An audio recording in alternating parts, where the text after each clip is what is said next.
Baba, first of all, thanks for granting us your valuable time. I know you're constantly busy on the run. We wanted a little bit understand the mobility of Baba Kalyani and your affection to luxury car products, and you are an insider of the car industry, so also a little bit of where you see currently India, the car industry, and a little bit also where you stand as Bharat Forge in that space. Thanks a lot, Michael. Pleasure to talk to you and meet with you today. You know, I think for every kid, and I think more so in India, if you look at 30 years ago, 40 years ago, when you really didn't have much choices in mobility, and you had one little Fiat and one little ambassador car. But in spite of that, you know, we all had some tremendous amount of passion for cars. At least I have had. I've been driving cars ever since I was 14 years old. My first car was a Fiat, the old 1100 cc. But then I've had a Passat, I've had a Golf, I've had a Mercedes, I've had a Volkswagen Beetle, and of course now I have the Audi A8L. Which is good, which is one of the reasons you allowed me to come here.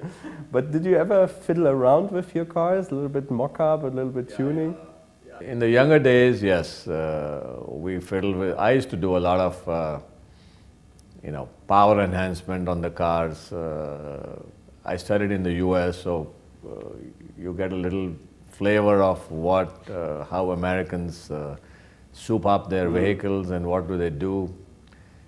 But today it's a little more than that. I think, you know, with the technology that has changed and the dramatic new technologies that are there in the cars,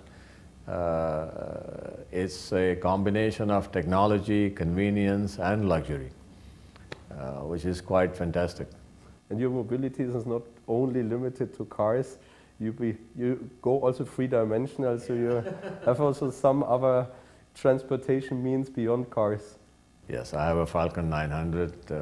That's convenient because I go to small places, and you go to China, you go to Europe, and if you didn't have this kind of mobility, then you probably take 2 or 3 times the amount of time. So if you compare our beautiful A8 and the Falcon, what do they have in common, and what differentiates them? Let's say from a pleasure of traveling in them. You know, what I like about the A8 is, of course, your aircraft seat.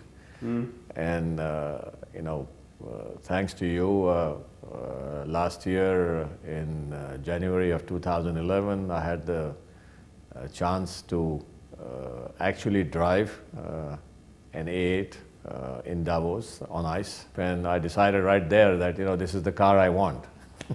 And I think it goes very well along with your business, because the Audi, back in 1991, we invented the Audi space frame in aluminium, and I think Bharat Forge is one of the global companies who's very well equipped to deal with aluminium challenges. Yeah, we are a supplier to Audi. We have some components, I think critical components in the car, so I'm happy that I use a car which has some components made by my company. Good. So basically you said growing up in India there was limited choices. I think today we have splendid choices. The consumer can choose from, let's say, the smallest car, a Nano, all the way to an A8. But how do you see, especially the luxury car business from a consumer point of view? What are the good things which are there already, and what would you expect companies like Audi to bring to India if, you know, there would be no technology barriers? You know, I think luxury cars have a defined market.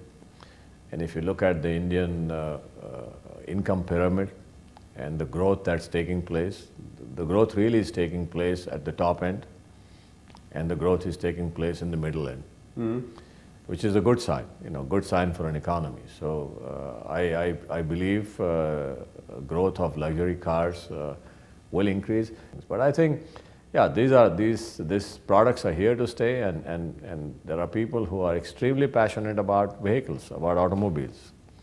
In terms of technology, I think we have seen in the last 10 years a dramatic evolution in technology. Clearly, the future is going to be more in terms of lower emissions and, you know, all those issues, but I think that's already happening. We see a lot more, let's say, electronics inside the car. and clearly a lot more personal interface. We already explored all the features in the A8 which you can do with all the entertainment. No, I think I know about 75% of it. But Michael, the funny thing is, I have a grandson, 8 years old. He knows 100% of it. Well, if I have, and you know Mr. Stadler very well, but if I have one choice from Baba Kalyani, I take back to my engineers back in Ingolstadt. What is the feature the next A8 should have so that you would even love it more? I mean, from an Indian perspective, I think if you didn't have that middle armrest which was fixed, would be a big help. Because when you want to take your grandchildren with you, it's a little difficult. Otherwise, I think, it's a wonderful car. I enjoy it. It's got wonderful system. The music system's good. You got a B&O. Yeah. The ride is fantastic. You step on the gas. I drive it myself many times. It's got tremendous amount of power. You know a little bit China as well, because you also have some sizable business. Yeah. Now, I know that you know the numbers roughly. Last year we sold 310,000 Audis in China. In India we sold 5,500.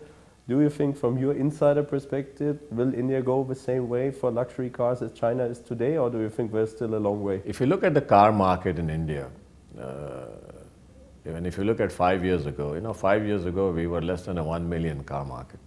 It's now, car meaning four-wheelers. Yeah. Now it's getting close to 3 million. And I think 2020, which is just 9 years away, is going to be close to somewhere between 8.5, 9.5 million. Almost 3 times of what it is today.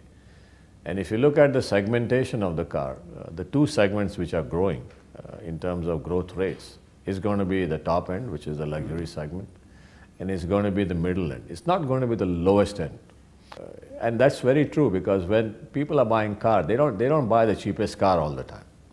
And as people's income level go up, everybody loves to have a luxury car. It's an expression of your personality, it's an expression of your personal freedom, and it's an expression of your passion. And today luxury cars are within the reach of a sizable number of Indians. So I would expect the numbers to go up quite dramatically. Last but least, Davos, you talked about, that's for Audi, of course, always good because we can display all our technology. I think Pune-Bombay Highway, these are things which once people have a chance to drive a car, they start enjoying it. So should we have a racetrack in Maharashtra coming up? People can enjoy the drive? I think as the number of automobiles increase, racing will become a little more known and popular. And I think it will also drive technology, it will drive people's interest in automobiles. So it all goes hand in hand together. So having a racetrack in Maharashtra is a good idea. So I think that there's a bright future for Audi, but I'm quite sure also a bright future for Bharat Forge with all the technologies they do. And as discussed yesterday, if we're growing in other markets, I know you're on standby because you're happy to be a strategic supplier, not only in China or in India or in Europe. Certainly, we are happy to work with the Audi group, and we have a good relationship. It's a growing relationship, and I'm sure it'll continue to do well. So thanks for your time. Thank you.